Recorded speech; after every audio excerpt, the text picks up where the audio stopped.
निसंदेह निष्काम कर्म है और जीवन के लक्ष्य को प्राप्त करना हमारा ध्रुव कर्तव्य है। अब मैं इस विषय पर आता हूँ कि जीवन का वास्तविक लक्ष्य क्या होना चाहिए। साधारण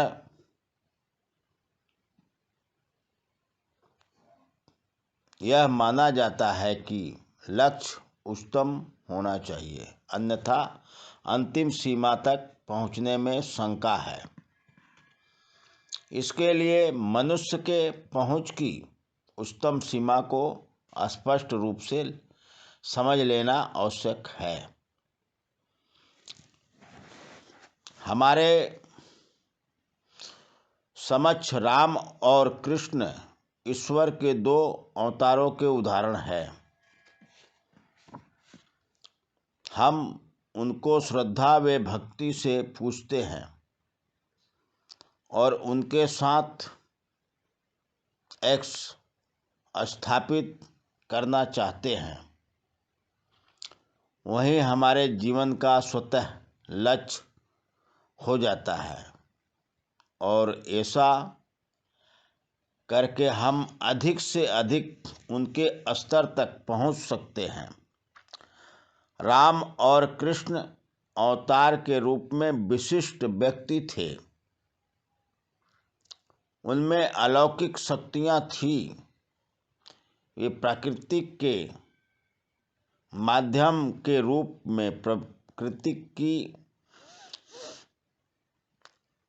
आदेशानुसार कार्य संपादन के लिए आए थे। प्रकृति की विभिन्न शक्तियां पर उनका पूर्ण अधिकार था, जिनको वे किसी भी समय जैसा वे उचित समझते प्रयोग में ला सकते थे। प्रकृति के दिए हुए कार्य के अनुसार ही उनके कार्य का क्षेत्र सीमित था। वे महामाया के मंडल से आए थे। वे ईश्वरीय शक्ति की सूक्ष्म अवस्था है और इसी कारण अत्यंत शक्तिशाली थे। इसलिए वे अपने जीवन काल में इतने अलौकिक कार्यों का संपादन कर सके। मनुष्य की पहुंच का उच्चतम बिंदु महामाया के मंडल से ही बहुत आगे है। इसलिए वह अवतारों के स्तर से बहुत ऊपर हैं। अधिकांश पाठकों को इससे आश्चर्य हो सकता है, परंतु निसंदेह यथार्थ यही है। मनुष्य की पहुंच का चरम बिंदु वहाँ से है जहाँ सब प्रकार के वेग, शक्ति, क्रिया अथवा प्रेरणा तक भी अदृश्य हो जाती है और मनुष्य पूर्ण अभाव या शून्य की स्थिति में पहुंच जाता है। वहीं पहुंच का चरम बिंदु अथवा जीवन का अंतिम लक्ष्य है। मैंने इसे चित्र द्वारा स्पष्ट करने का प्रयत्न किया है। केंद्र के चारों ओर खींचे हुए वृत्त मामूली तौर से उन विभिन्न आध्यात्मिक क्षेत्रों का प्रदर्शित केंद्र है जो हमें अपनी प्रगति पार करने पड़ते हैं। सबसे बाहर के वृत्त से अपनी यात्रा प्रारंभ करके हम हर वृत्त को पार कर अपने आगे के क्षेत्रों में प्रवेश करते हुए केंद्र की ओर बढ़ते हैं। यह एक अत्यंत विस्तृत क्षेत्र है। यदि मैं मोक्ष की बात करूं तो लोग इसे बहुत दूर की वस्तु समझेंगे, जो कई जन्मों के सतत प्रयत्नों से प्राप्त हो सकती है। चित्र में मोक्ष की अवस्था दूसरे और तीसरे वृत्त के बीच की है। मोक्ष प्राप्ति के लिए जितनी अवस्थाएं पार करनी पड़ती है वे सब प्राय 1.5 वृत्त में ही पूरी हो जाती है। इससे पाठक को इसका एक साधारण अभ्यास मिल जाएगा कि मोक्ष बिंदु तक पहुँचने के बाद भी कितना और अधिक पाना शेष रह जाता है। मोक्ष बिंदु तक पहुँचना भी जैसा साधारणतः विश्वास किया जाता है, सचमुच कोई साधारण बात नहीं है। इस अवस्था की प्राप्ति के पश्चात हम और वृत्त पार करते जाते हैं, यहाँ तक कि 5वां पार कर लेते हैं। यह अव्यक्त गति की अवस्था है। इस अवस्था पर मनुष्य माया के बंधनों से पूर्णतः मुक्त हो जाता है। भूतकाल के बहुत कम ऋषि इस अवस्था तक पहुंच सके थे। राजा जनक उनमें से एक थे जो इस अवस्था तक पहुंच सके थे।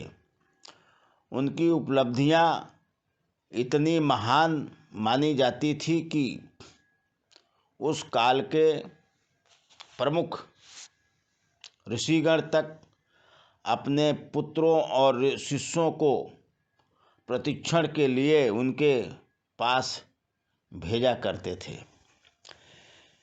मेरी पुस्तक राजयोग का दिव्य दर्शन में वर्णित हृदय मंडल अब पार हो जाता है और हम 5वां वृत्त पार कर मानस मंडल में पहुंचते हैं। उसके आगे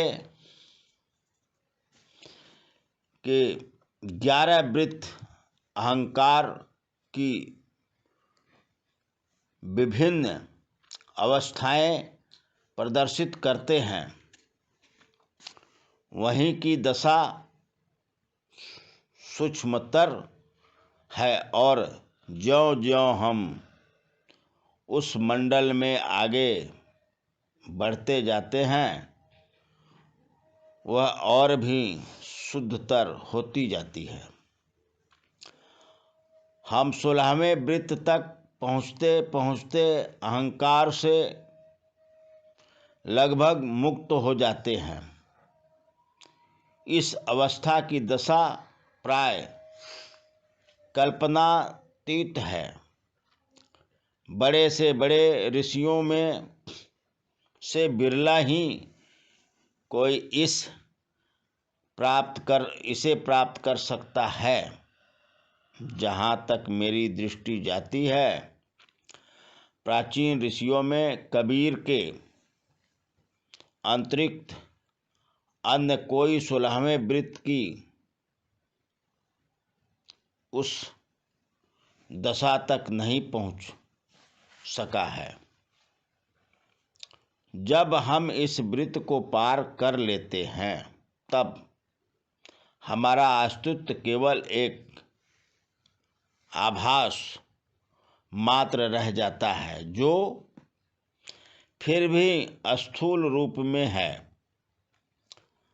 अब हम केंद्र मंडल में प्रविष्ट होते हैं।